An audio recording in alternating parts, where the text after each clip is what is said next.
Hello, I'm Craig Constantine. Welcome. This is the Podcaster Community Show, short conversations that are not just about podcasting, because, as I've said before, I like to take the scenic route. My guest today is Jessica Burdett. Welcome, Jessica. How are you? I'm guessing it's daylight where you are. I'm guessing you're in the same time zone as me. How are you? Hello, I am good. I am in the central time zone and it is Hmm. daylight, but with lots of rain. It's hot where I am and not raining yet. Mm. We were talking beforehand. There's a million places any conversation can go, especially if you don't know someone. Um, and I think that's always an interesting question when I say this a lot to people who, oh, how do I have good conversations? Like, well, the first thing you do is you don't record them because regular, normal people, they've never had a good conversation where they said to their friend, I'm coming over at Tuesday at 8 o'clock. I'm bringing a bottle of wine. I'm going to record and it's going to be 20 minutes. It's going to be awesome. People go, what? So just by saying we're going to have a recording of the conversation, we're changing the framework. Mm. And from talking beforehand, I know that you sort of, I'm going to say, stumbled in a good way into taking the podcasting course, but maybe already even in the back of your mind, but particularly now, you're thinking about using podcast in a structured research context. And I'm just wondering what your thoughts are on if you imagine trying to collect information from people, is podcasting a good way to do it? Or is it maybe like the lazy way to do it? Or what your thoughts are on like deploying podcasting as a tool for research, always for the good, of course. But Yeah. Hmm. To be fair, I never think a question has like one answer. So asking me, is that's it an this or astute that? observation. It's just never going to be this or that for me. Um, I think it's less about is it like a good way or the right way, but like, does it let me be in the creative space? Mhm. Because when I am learning about things, I have to give myself space to play and dig into it and have ideas forming without having to put them in what feels like a box. And getting the words out through a pen onto paper feels very boxy to me. I say I don't write well. I mean, I can type really fast, but not like prose or English. And I think that there's definitely my mind wanders in a good way to an article I read recently about something called Babel, like Hmm. Babble. And this article was talking about using babbling as a way to refine your thinking and a way to learn. So, onomatopoeia, babies babble. And at first they do it like, they're just making sounds. And, there's kind of like and then when the other people respond, they're like, oh, I guess that makes sense. Let me try stringing together, like they sort of like figure it out. They just babble until it works out. And if you think about how much information is contained in the babbling, I mean, there might be meta information. The child is energetic. The child is tired. But generally, there's very little information. A word might come out, but you're like, yeah, but just because that's the sound you made, that doesn't mean that's what you were trying to say. Yes. Um, but I actually have a great story about I that. was going to say, so as I'm babbling on, but you can also think of babbling as generating raw material for refining your thoughts. But tell me your story about babbling. I have a 7 month old, almost 8 month old actually now, daughter. And so she Congratulations. is full of babbles. She's currently been doing lots of da da da da da da. And today she was laying on the floor, and my husband got a video of her talking to this disturbing parrot puppet that we have, who's named Francisco, that my husband won in a white elephant gift exchange. And she's laying on the floor holding Francisco the parrot, saying da da da da da da da da. Dad? Da da da da. And there was a very distinct dad in Hmm. this. It was definitely not an intentional word. Yeah. But it made for a great moment. I'm trying to remember. The, there are that it's I've seen people make jokes about trying to translate dog, and then there's like I think it's like Far Side cartoon is this mad scientist, and he like finally gets it working. And when the dog translates to, it's all the barking translates to, hey, hey, hey, hey, hey, hey, hey, hey, hey, hey, hey. You know, like, and you're like, right, there's no information embedded in the actual words. The information is embedded in how that stuff is said. Mm, Um, and that's the first thing I thought of was that not attempting to draw a parallel between your 7-month-old child and a dog. I'm just saying I've seen that before where you can get lost in trying to look for meaning when there isn't meaning there. You should mm. just be like, I should just zoom out and enjoy the humor of babbling babies and barking dogs. Um, that makes me want to ask more questions about research and PhD work. Why? What makes you say that you want to pursue a PhD? Has that been like on your radar for a long time, or is that kind of like now I think I'm ready to do that, or like how did you set your sights on that? Because I think that's going to tell me a little bit more about what might end up doing with podcasting. Yeah, it is not a thing I have committed to, but it is a thing I have done a lot of research around and have a lot of interest in. So I work in the coaching space. I do professional and personal development coaching. And there is a lot of research out there around coaching in businesses and like more corporate research around coaching. I'm really interested in being able to add to the coaching space in more developmental research. Like how can we use coaching in development, and how does the process impact development? And I'm fascinated by transitions.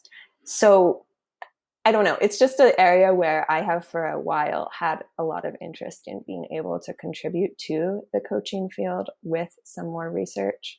And as I've done my hunting out of programs and research and trying to make sense of transitions for myself and talked to experts in the coaching space, they come back to me like, oh, I don't know anyone doing that work. You should do it, which is on one hand A wonderful. good And on the sign. other hand, like, oh, darn it, I was hoping to have a place to start. So Yeah. that's a bit of what's making me interested in it. That's neat when you find a space. There's a quote at the edge of my mind about somebody giving a commencement speech saying that, yeah, it's not so important what you do as you find something where there are people that you admire who are doing something interesting and you can sort of like Mm, chase the interesting part of it. If you find something where everybody knows what it is, then you kind of missed your window. And if you find something that nobody is excited about it, you're either right in front of the tsunami or you're in the wrong, you want to play baseball and you're on the cricket pitch. Good luck. Um, have you have you thought further about how you would attack it? Like, you seem like you really want to use podcasting as a way to do your research. And I don't know, I've ever encountered anybody who said, I really want to do a PhD because I have this really cool idea for how I'm doing the data analysis or the design of the research. Most people are like, I'm really super interested in the topic. And you seem super interested in the topic of transitions, but you really also seem oddly interested in using podcasting as part of your research. And I'm just like, what's going on there? mm, And I may be completely off base too. Just because I say it doesn't mean it's true. yeah. Um, I think I'm more thinking of it like podcasting is a way to start exploring my topic, um, rather than the way I would Mm. necessarily commit to doing it. I'm certainly more interested in doing research that is more um, like story based research, like what Brene Brown does, than in doing like numbery research.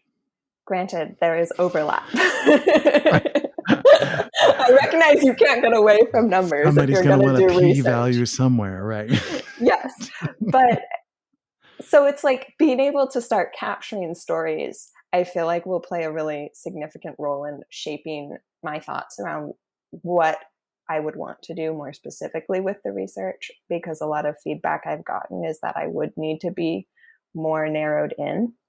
And Mm. so I figure if I can start like capturing stories and talking to people who do transitions work in the podcast space, then I can start noticing more trends and patterns and where my interest goes as a way to like pre-research.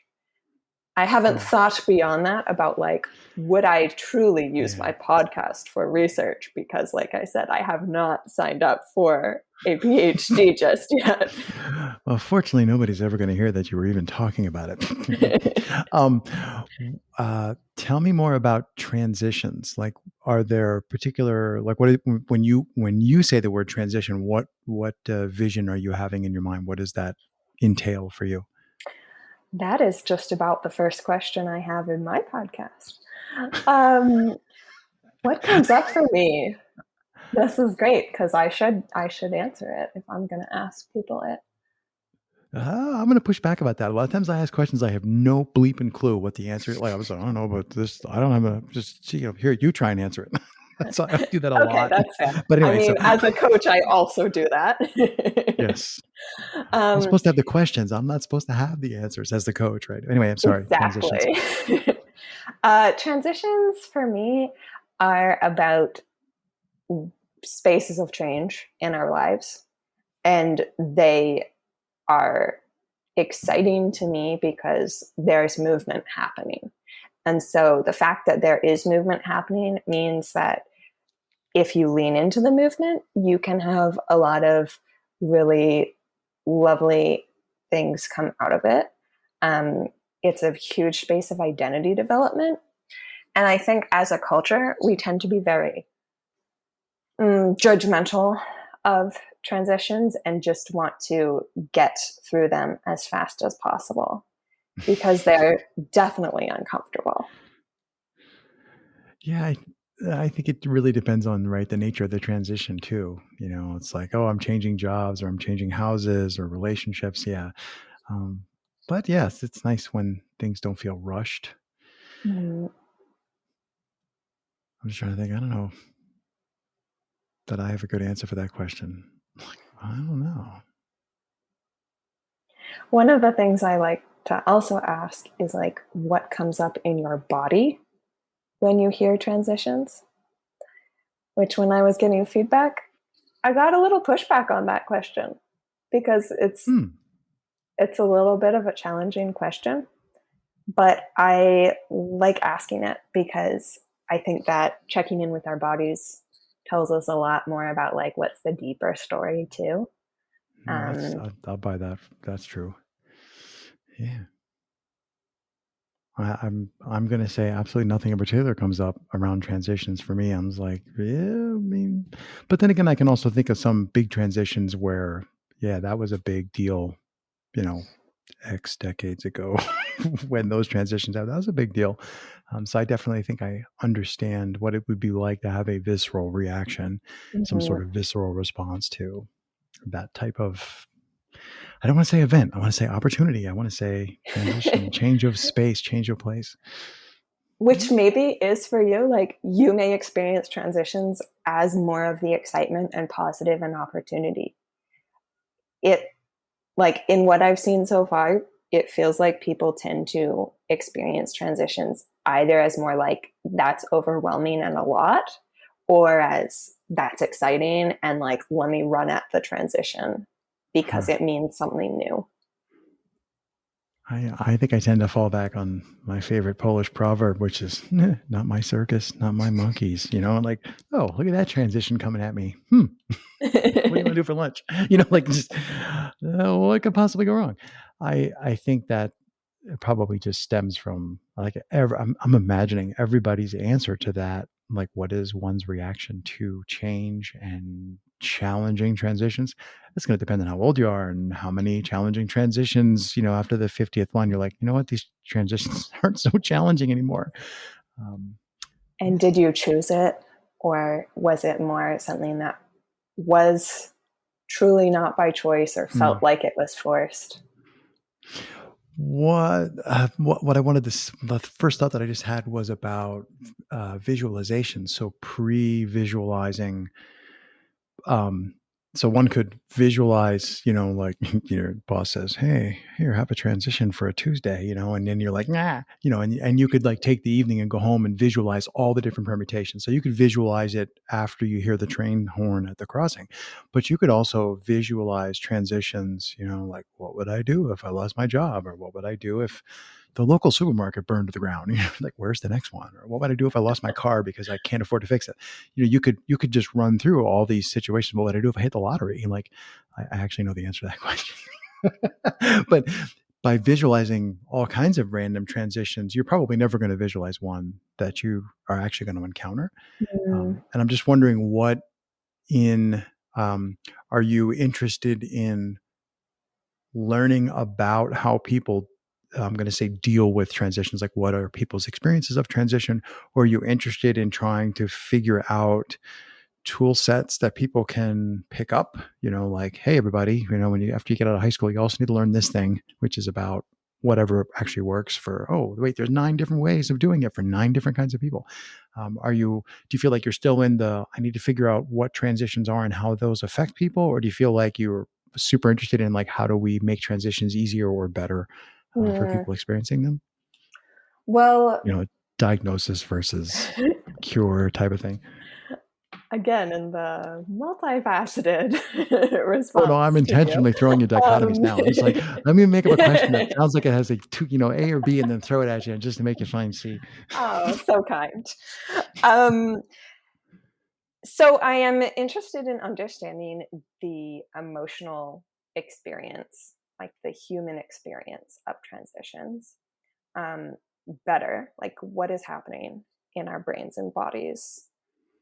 How do we encounter transitions as a culture?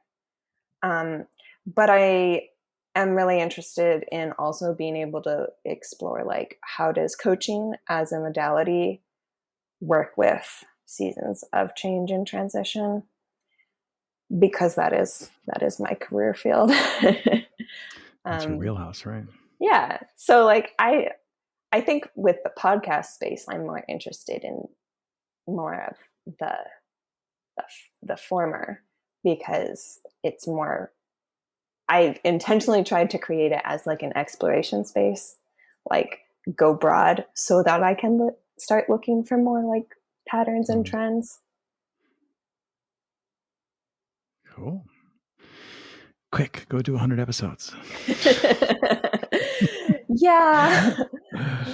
Trying to figure out where it fits in the schedule right now still. Yes, that is the hard part. And like, both figuratively, how do I fit this into my life? But also literally, like, well, as soon as you're trying to talk to another person, so if you're just doing host on mic, arguably you can do it at 3 a.m. hiding in your closet. You can, crank out 5 minutes of recording. But when you need to talk to other people, then suddenly it's like, okay, we got to schedule this. And if you want to talk to them in person, it's even worse. Cool. I'm watching our time fly past. Anything else that's like top of mind now after having talked for 18 minutes that you want to touch before we dash out the door? Sure. I think something that was an interesting thought for me as we've been talking is I have always said that I am not an auditory learner. But then when we were talking at the beginning about using podcasting as an audio learning space, it struck me that I actually am pretty good at listening now. And I think that's something that's been largely learned as I've become a coach. But it's funny to be like welcoming a space of learning that is very auditory. Hmm. And pretty fun to like see things shift there. Terrific. My next thought is, ooh, because yeah, you're really leaning into the transition and forcing yourself to go from whatever you're more comfortable in, whether it's visual or reading, or you're forcing yourself to go into the space and then, yeah. But I pretty much think if you have an idea in your head and we try to have a conversation, oh, look, the idea keeps coming up because that's how our brains work. Mm, Follow those threads. Cool, cool, cool. All right, Jessica, it was a pleasure to get a chance to talk. I believe we've been on a couple of what I call them Hollywood Squares Zoom calls, where there's 20 faces in the room, but it's nice to get a chance to meet you. And thanks for taking the time today. same to you. Great to meet you too, Craig.